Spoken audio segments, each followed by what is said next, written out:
안녕하세요. 예솜TV 6번째 영상입니다. 오늘은 목돈 만들기라는 주제를 가지고 얘기를 할 건데요. 이번에는 PPT로 정리를 좀 해보았어요. 자, 여기 제가 통장 보이시죠? 제 거를 일단 몇 개만 갖고 와봤는데요.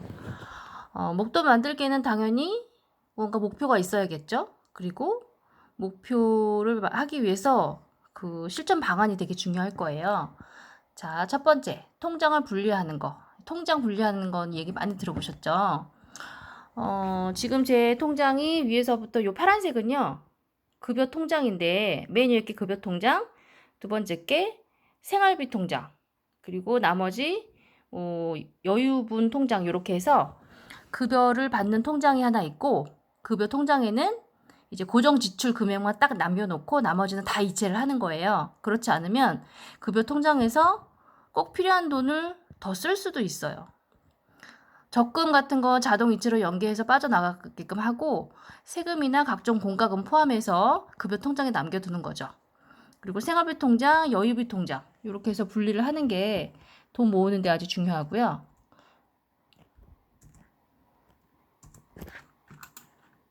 그리고 두 번째, 그럼 저축은 월급의 몇 프로를 해야 되느냐? 제가 이런 경제 관련된 책을 굉장히 많이 봤는데 결혼 전에는 보통 월급의 50%를 저축하는 것을 추천해 드립니다.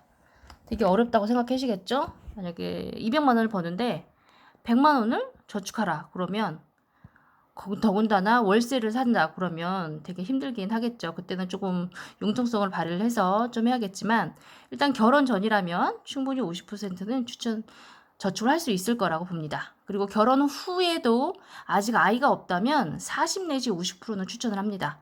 2명 중에 1명 버는 것을 다 저축을 한다던가 그런 방식으로 하던가 아니면 버는 거에 거의 50%씩 내서 또 하나의 저축 통장을 만들던가 그렇게요. 그리고 결혼 후에 아이가 있다면 30% 정도로 더 퍼센테이지는 떨어져요. 왜냐하면 아이한테 들어가는 금액이 있겠죠. 교육비뿐만이 아니고 기본적인 비용이 뭐 우유를 먹거나 분유를 먹거나 기저귀를 하고 있다. 그러면 그런 비용이 쏠쏠치 않게 나가거든요. 그리고 목표 금액을 정하고 월 저축액을 산정하는 법도 있어요. 만약에 3년에 1억을 모으고 싶다. 그러면 1년에 3천만 원 좀 넘게 모아야겠죠. 그러면 3천만 원을 12개월로 나눠서 그러면 한 달에 얼마가 나오죠? 그렇게 금액을 먼저 정하고 월 저축액을 산정하는 법도 있어요. 자, 저축 방법은 구체적으로는 뭐 돈을 모으면 되겠지만 저축하기보다 먼저 앞서서 중요한 것은요. 많이 저축하는 것보다 나가는 돈을 줄이는 게 먼저예요. 보통 신용카드 지금 당장 이걸 보시면서 카드를 보시면 지갑을 열어보시면 신용카드가 있잖아요. 신용카드는 보통 한 개만 주요적으로 사용하는 거 한 개만 놔두시고요. 그리고 생활비 충당하는 건 그 생활비 통장이 있잖아요. 거기서 빠져나가게끔 체크카드로 쓰는 게 좋습니다. 체크카드도 여러 가지 혜택을 찾아보시고 본인에게 어떤 게 더 유용할지 잘 따져보시면 좋고요. 저는 지금 체크카드 할인이 되는 그런 체크카드가 있더라고요. 그리고 관리비를 자동이체 해놓으면 월말에 2,000원씩 할인이 되고요. 그리고 신용카드를 뭐 만들어서 3개월 있다 해지해 주세요 어쩌고저쩌고 하는데 그런 거 다 필요 없고요. 신용카드는 뭐 한 달에 30만 원 이상 사용하면 만원 할인이 됩니다. 차라리 29만 원 사용 안 하는 게 훨씬 낫습니다. 그런데 혹하지 마시고요. 얼마 이상 사용 시 1만 원 할인 이런 거 절대 속이시면 안 됩니다. 저도 그런 거에 혹해서 예전에 지금 집에 정수기하고 식기세척기를 쓰는데 뭐 렌탈 카드로 뭐 30만 원 이상 사용을 한 달에 30만 원 이상 사용을 하면 만 원 할인이 된다. 이런 혜택에서 제가 신용카드를 한 3개, 4개까지 늘려봤었는데 결국 카드가 있으면 결국 씁니다. 결국 좋은 게 아니에요. 카드 대금으로 내 통장을 딱 스치는 월급이 되지 않으려면 정말 필요한 생활비 카드 1개랑 신용카드는 1개 정도만 그냥 놔두시는 게 제일 좋습니다. 그리고 금융기관 활용법. 이건 뭐냐면요. 저는 신한은행을 많이 사용을 하는데 앱이 상당히 편하고요. 그렇다고 신한은행을 뭐 홍보하는 건 아닌데 주거래 은행을 앱으로 활용을 해서 수수료를 아껴요. 예금이나 적금 뭐 금액이나 그런 실적에 따라서 그 클럽 뭐 A, B, C인가 뭐가 있더라고요. 그래서 수수료는 저는 절대 내지 않습니다. 가까운 뭐 저희 집 근처에 우체국이 있는데 우체국에서 그 카드로 돈을 출금을 해도 수수료가 절대 붙지 않아요. 그러니까 그 주거래 은행은 하나 있는 게 좋긴 한 것 같아요. 그리고 타행이나 뭐 같은 은행에서도 그 모바일 앱에서도 자동 이체를 하거나 그 타행으로 이체를 하면 수수료가 전혀 들지 않습니다. 수수료를 제가 한번 따져보니까 수수료로 혜택받은 게 한 달에 10,000원 정도? 10,000원 심하면 10,000원, 12,000원 정도까지 수수료를 아껴본 적이 있거든요. 그리고 주거래 은행의 예적금을 많이 활용을 하면 그 레벨이 올라가요. 그래서 수수료를 아껴줄 수 있는 거죠. 그리고 타 은행의 상품모를 수시로 확인을 해봐요. 저가 여기 보시면 신한은행 거 있고요. 이 파란 거는 보통 일반 예금, 적금 그냥 생활비 통장이고요. 요 분홍색은 적금 통장이에요. 이거는 신한 첫거래 세외드림 적금. 옆에다가 제가 하나 써놨죠. 뭐 얼마씩, 그리고 자동이체 날짜, 그리고 몇 년인지. 그리고 옆에는 제가 지금 쓰고 있는 하나은행 통장, 그리고 여기 수협 통장이 있는데요. 수협은 은행이 많지가 않더라고요. 여기가 수협이 제2금융권이잖아요. 하나도 저희 지역에 하나밖에 없어요. 자, 금융기관 활용법을 보시면 지출하고 싶을 때마다 지금까지 내가 모은 돈이 얼마지? 막 계산기를 두들겨 보세요. 그러면 그래 참을 수 있을 거예요. 그리고 적금은 작은 금액으로 여러 개를 들지 큰 금액으로 한 개를 들지 큰 금액으로 적금을 들면 한 번에 눈에 얼마나 적금이 되는지 딱딱딱 계산이 되기는 하는데요. 저는 작은 금액으로 여러 개를 드는 편이에요.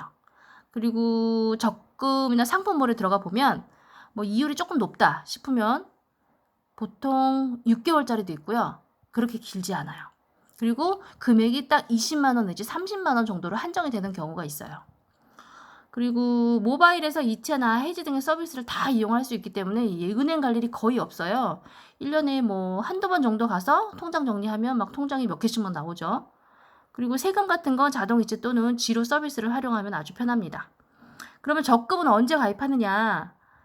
제가 적금을 언제 가입했는지 보면 요런 때 첫거래 세배드림 적금, 이거는 이 은행에 적금을 제일 처음 가입했을 때 이율이 조금 더 높았고요.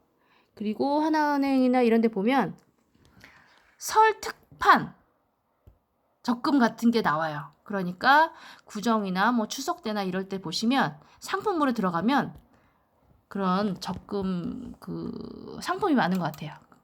자, 그리고 오늘의 마지막, 어느 것을 먼저 할지.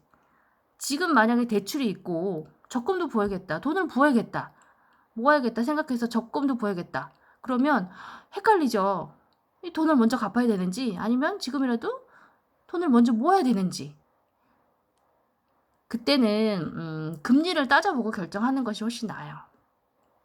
대출 금리가 만약 5%다. 근데 적금은 1.5%, 1.8%, 2.2%.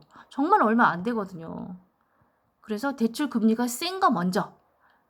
대출을 먼저 상환을 먼저 하는 게 좋고요. 그리고 대출 상환은 뭐 중도 상환 수수료가 있다고 해도 대출 금리가 훨씬 높기 때문에 대출을 먼저 갚으시는 게 저는 좋다고 생각해요. 그렇다고 무조건 대출을 갚자고 너무 몰빵하시면 안 되고 적금도 조금씩은 드는 게 좋을 것 같아요. 대출을 무서워하지 말자. 부자들은 대출을 현명하게 활용한다. 모든 제가 강의도 많이 다녀보고 책도 많이 봤는데 대출을 절대 무서워하면 안 되더라고요.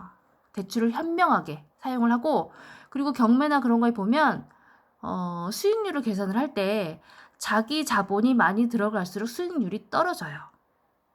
그렇기 때문에 대출은 너무 무서워하시면 안 되고요. 이게 말로만 그렇게 되는 게 아니고 저도 40이 넘어서 생각의 발상, 생각의 전환이 되면서 대출을 무서워하면 안 되겠다, 그런 생각이 정말 40 넘어서 들었거든요.